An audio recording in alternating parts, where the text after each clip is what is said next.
Hello everyone. आज हम देखेंगे एक क्वेश्चन जिसका नाम है फाइंड सब स्ट्रिंग। तो आज हम सीखेंगे कि हमें किसी स्ट्रिंग में से सब स्ट्रिंग कैसे निकालते हैं। मान लीजिए हमारे पास एक स्ट्रिंग गिवन है जिसके अंदर वैल्यूज है ए बी सी। तो हम इसके सब स्ट्रिंग क्या होंगे? इसके सब स्ट्रिंग होंगे A B C D B C and C. तो सब स्ट्रिंग का मतलब होता है कि स्ट्रिंग का एक कंटिन्यूस हिस्सा। मीन्स फर्स्ट हमने लिया ए, देन ए के बाद लिया हमने ए बी, देन लिया हमने ए बी सी, उसके बाद हमने पिक किया वन मीन्स बी, उसके बाद हमने पिक किया बी सी, देन उसके बाद हमने पिक किया सी, देन उसके बाद कोई स्ट्रिंग नहीं है तो यहाँ हमारा सी लास्ट सब स्ट्रिंग होगा। तो यहाँ पे हमारे पास एक क्वेश्चन है कि हमारा ए सी सब स्ट्रिंग नहीं है। नहीं, यहाँ पे हमारा ए सी सब स्ट्रिंग नहीं होगा क्योंकि सब स्ट्रिंग क्या होता है, एक हमारे स्ट्रिंग का कंटिन्यूस हिस्सा। तो यहाँ पे हमने बी को स्किप कर दिया, इसलिए यहाँ पे ए सी हमारा सब स्ट्रिंग नहीं होगा, ये होगा हमारा सब सीक्वेंस। तो ये हमारा एक अलग क्वेश्चन है कि हम सब सीक्वेंस कैसे फाइंड करते हैं, लेकिन ये हमारा एक सब स्ट्रिंग नहीं होगा। तो यहाँ पे हमारी स्ट्रिंग है और ये इसके सब स्ट्रिंग है। तो यहाँ पे हम जैसे कि देख सकते हैं कि सब स्ट्रिंग निकालने के लिए दो चीजें होती है, एक स्टार्टिंग इंडेक्स और एक होता है हमारा एंडिंग इंडेक्स। अगर हमें ये दोनों पता हो तो हम हमारी सब स्ट्रिंग निकाल सकते हैं। लाइक ए के लिए हमारा स्टार्टिंग इंडेक्स 0 है एंड एंडिंग इंडेक्स भी 0 है।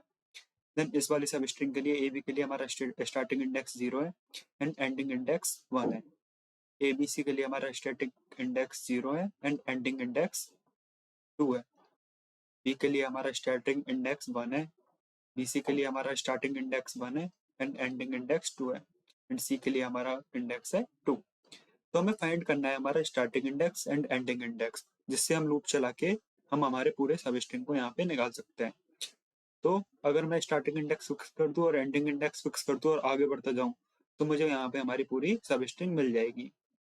तो यहाँ पे हम ये कैसे करेंगे, हम यहाँ पे एक फोर लूप लगा सकते हैं। एक स्टार्टिंग इंडेक्स के लिए आउटर फोर लूप जो चलेगा इंट आई इक्वल टू 0 से लेके आई लेस देन एन तक, देन आई प्लस प्लस तक। देन उसके बाद मैं क्या कर सकता हूँ, मैं इसके अंदर एक स्ट्रिंग बिल्डर ले सकता हूँ जिसके अंदर हम सारी वैल्यू स्टोर कराएंगे, जो भी सब स्ट्रिंग है उसको हम यहाँ पे प्रिंट कराते जाएंगे।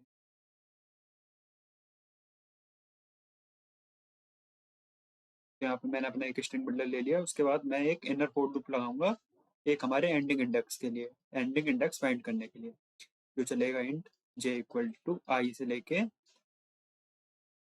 जे लेस देन एन तक, देन उसके पास हमारा जे प्लस प्लस होता रहेगा। तो ये हमारा आई से लेके क्यों चला, क्योंकि हमें हमारे स्ट्रिंग को ट्राइवर्स करना है स्टार्टिंग इंडेक्स से लेके एंडिंग इंडेक्स तक। अभी हम इसे ड्राई रन करके देखेंगे। उसके बाद मैं क्या करूंगा, हमारे स्ट्रिंग बिल्डर में अपेंड कराता जाऊंगा हमारे वैल्यूज को, एस डॉट कैरेट ऑफ जे को। उसके बाद मैं यहाँ पे प्रिंट करा दूंगा हमारे सब स्ट्रिंग की वैल्यू को। अब हम इसे ड्राई रन करके देखते हैं कि ये हमारा कोड वर्क कैसे करेगा और हमने इसके बारे में सोचा कैसे। तो सबसे पहले मैं यहाँ पे इस स्ट्रिंग के इंडेक्सेस डिफाइन कर लेता हूँ, वो होंगे 0 1 एंड 2। तो हम यहाँ पे लेते हैं आई की वैल्यू, एक लेते हैं जे की वैल्यू।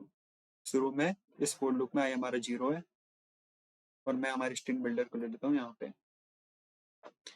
तो आई हमारा 0 है तो हमारा जे का लूप चलेगा 0 से लेके हमारा 2 तक, मीन्स स्ट्रिंग की लेंथ तक।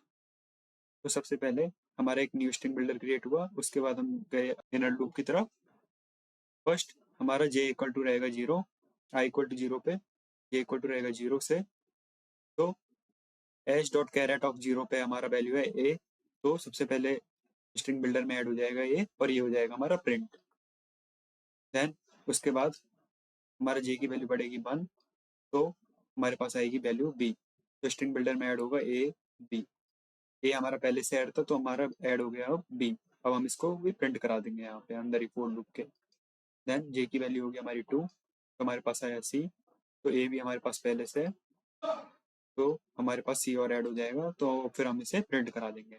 तो यहाँ पे हमारे पहले स्टार्टिंग इंडेक्स मीन 0 से लेकर 2 तक की सारी सब स्ट्रिंग प्रिंट हो गई। उसके बाद हमारा आई इंक्रीज होकर हो जाएगा 1 और हमारा स्ट्रिंग बिल्डर हो जाएगा रीसेट। रीसेट क्यों, यहाँ पे हमने आउटर लूप के अंदर इसे बनाया इसलिए यहाँ पे हमारा न्यू स्ट्रिंग बिल्डर बनेगा एस बी नाम का। तो यहाँ पे हमारा इनर लूप चलेगा 1 से लेके एन तक। मीन्स 1 से लेके 2 तक। सबसे पहले जे की वैल्यू होगी हमारी 1, तो स्ट्रिंग बिल्डर में हमारा 1 पे है बी, तो स्ट्रिंग बिल्डर में यहाँ पे ऐड हो जाएगा बी और ये हमारा हो जाएगा प्रिंट। देन जे की वैल्यू होगी 2, तो 2 पे हमारा स्ट्रिंग में सी, तो स्ट्रिंग बिल्डर में पहले सी भी ऐड है, तो यहाँ पे हमारा सी भी ऐड हो जाएगा, बी एंड सी ये दोनों हमारे प्रिंट हो जाएंगे। उसके बाद हम वापस से for loop, outer for loop की तरफ जाएंगे और हमारा स्ट्रिंग बिल्डर हो जाएगा रीसेट। स्ट्रिंग बिल्डर हो गया हमारा रीसेट, तो अब आई की वैल्यू इंक्रीज हो जाएगी 2, और अब हम इनर फॉर लूप की तरफ जाएंगे, तो ये चलेगा हमारा 2 से लेके 2 तक। तो हमारे स्ट्रिंग में इंडेक्स 2 पे वैल्यू है सी, तो ये यहाँ पे हमारा ऐड हो जाएगी स्ट्रिंग बिल्डर में और इसे हम प्रिंट करा देंगे। तो यहाँ पे हमारी सारी वैल्यूज प्रिंट हो जाएंगी, वो होगी A, A B, A B C, then B, B C, then सी।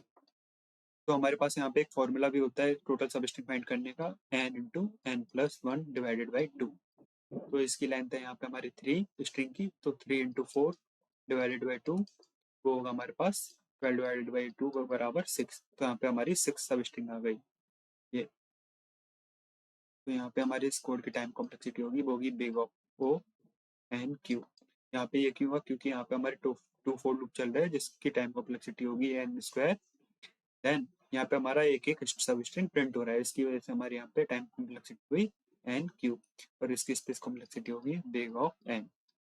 अब यहाँ पे हम इसका कोड देखेंगे, तो यहाँ पे हमने किया यहाँ पे हमने स्टार्टिंग इंडेक्स को फिक्स किया, एंडिंग इंडेक्स को आगे बढ़ाते गए, और स्ट्रिंग बिल्डर की मदद से हमने यहाँ पे सारे सब स्ट्रिंग को यहाँ पे प्रिंट करा लिया।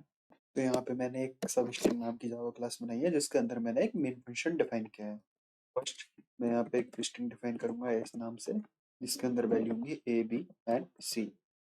देन एक वेरिएबल डिफाइन करूंगा एन नाम से, जिसके अंदर हम स्टोर करेंगे इस स्ट्रिंग की लेंथ को। उसके बाद मैं एक फॉर लूप लगाऊंगा जो चलेगा इंट आई इक्वल टू 0 से लेके आई लेस देन एन तक, एंड आई हमारा इंक्रीज होता रहेगा। उसके बाद मैं डिफाइन करूंगा एक स्ट्रिंग बिल्डर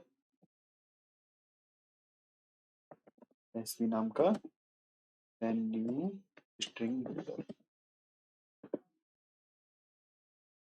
यहाँ पे मैंने स्ट्रिंग बिल्डर डिफाइन कर दिया।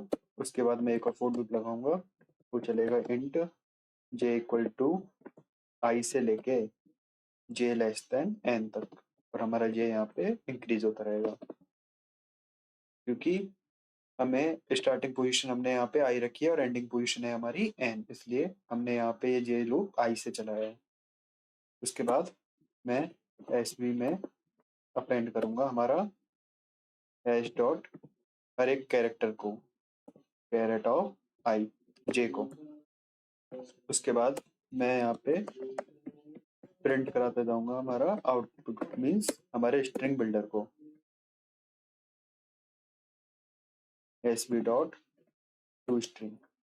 मैं इसे रन करा के देखता हूँ, तो हमारे पास यहाँ हमारे सारे सब स्ट्रिंग प्रिंट हो गए, जो है A B, A B C, B C and C. तो यही इस कोड का हमारा आउटपुट है। So thank you for watching this video, please like and subscribe my channel.